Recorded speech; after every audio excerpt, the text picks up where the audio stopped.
दोस्तों, आप सभी का मेरे YouTube चैनल जीके हैश इसके में स्वागत है। आज हम कुवैत के बारे में पढ़ेंगे। हाल ही में यह चर्चा में रहा है क्योंकि यहाँ से 8 लाख भारतीयों को निकाला जा रहा है। उनकी रोज़गार जो है अब जाने की संभावना अधिक बढ़ गई है क्योंकि वहाँ के शासक सबा अल खालिद अल सबा ने एक बिल पारित किया है, एक्सपैट बिल। इस बिल के अनुसार 30 लाख विदेशी को कुवैत से बाहर निकाला जाएगा। कुवैत में 15 लाख भारतीय काम करते हैं। इस बिल के पारित होने के बाद अब वहाँ पे 7 लाख लोग जो भारतीय हैं वही काम कर सकते हैं और 8 लाख भारतीयों को यहाँ से कुवैत छोड़ना पड़ेगा, उनको देश लौटना पड़ेगा।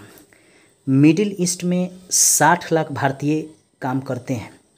इन पर भी अब संकट आ गया है क्योंकि कुवैत ने यह बिल पारित किया है, तो हो सकता है कि ये जो बगल में देश हैं, ईरान, इराक, सऊदी अरब, ओमान, ये सब जो खाड़ी देश हैं, जो मिडिल ईस्ट के देश हैं अगल बगल में, ये सब भी बिल पारित कर सकते हैं इस तरह का। यह कारण क्या है जिससे कुवैत ने बिल पारित किया?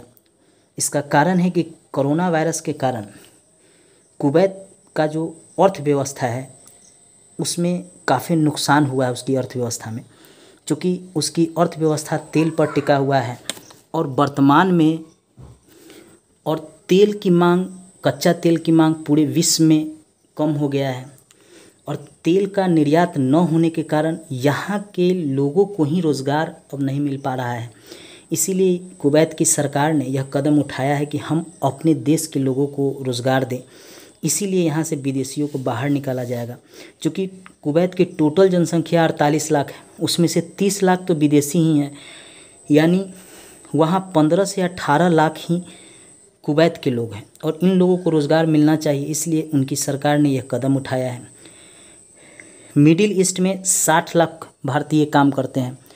अब सरकार के लिए, भारत सरकार के लिए यह ज़रूरी हो गया है कि अगर यहाँ से लोग भारत आते हैं या मिडिल ईस्ट से लोग भारत आते हैं तो उनको रोज़गार मिल सके, उनके स्किल का उपयोग किया जा सके। इसलिए विदेशी जितनी भी कंपनियां हैं उसको भारत बुलाया जाए और उनका जो स्किल है उसका उपयोग भारत सरकार कर सकती है। यहाँ पे ये कम पैसे में भी जो यहाँ से लोग आएंगे वो यहाँ काम कर सकते हैं।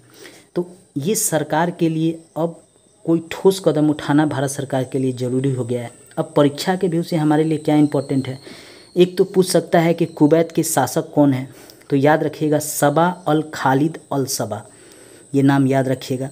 क्योंकि एक बार सऊदी अरब के प्रिंस के बारे में पूछा था, वे भारत आए थे, तो बीपीएससी में भी पूछा था, यूपीपीसीएस में पूछा था, एसएससी में भी पूछा था, रेलवे में भी पूछा था। तो हो सकता है कि कुवैत के शासक के बारे में पूछ ले, कुवैत की जनसंख्या के बारे में पूछ ले, कुवैत में विदेशी जनसंख्या कितना है यह पूछ ले, कौन सा बिल पारित किया गया है यह पूछ ले, भारत के लोग यहाँ कितना है ये पूछ ले, कितने लोग को यहाँ से बाहर निकाला जाएगा भारतीयों को 8 लाख, यह भी पूछ सकता है। और मिडिल ईस्ट में कितने लोग काम करते हैं एक डाटा भी पूछ सकता है। इसलिए ये हमारे लिए इम्पोर्टेंट है। कोई ना कोई प्रश्न कुवैत से ज़रूर पूछे जाएंगे, इसलिए इसको याद रखिएगा। इस तरह के जो प्रश्न हैं जो एग्ज़ाम में पूछे जा सकते हैं उसके बारे में जानने के लिए मेरे चैनल को सब्सक्राइब कीजिए। नेक्स्ट वीडियो हम म्यांमार और चीन के बीच एक विवाद शुरू हो गया है। ये म्यांमार है, भारत से सटा हुआ है, यहाँ से एक रोड लाया जा रहा है, यहाँ पे ये चीन बना रहा है और म्यांमार सरकार से अब इस पे जो लागत लगा है वह लागत मांग रहा है और म्यांमार सरकार देने में सक्षम नहीं है। चूँकि कोरोना वायरस के कारण पूरे विश्व की अर्थव्यवस्था को नुकसान पहुंचा, तो म्यांमार को भी अर्थव्यवस्था को नुकसान पहुंचा। चीन अब इसका फ़ायदा उठाना चाह रहा है और भारत जो है ये फ़ायदा उठा सकता है म्यांमार से। चीन और म्यांमार के बीच जो विवाद शुरू हुआ है इससे फ़ायदा उठा सकता है। इसके बारे में भी हम नेक्स्ट वीडियो में आपको बताएंगे। उस वीडियो को भी आप ज़रूर देखिएगा। मेरे चैनल को सब्सक्राइब कर घंटी ज़रूर दबा लीजिएगा ताकि इस तरह का वीडियो आप तक पहुँच सके। दोस्तों को भी शेयर कीजिएगा, फेसबुक, व्हाट्सएप, इंस्टाग्राम पर ज़रूर शेयर कीजिएगा। धन्यवाद दोस्तों।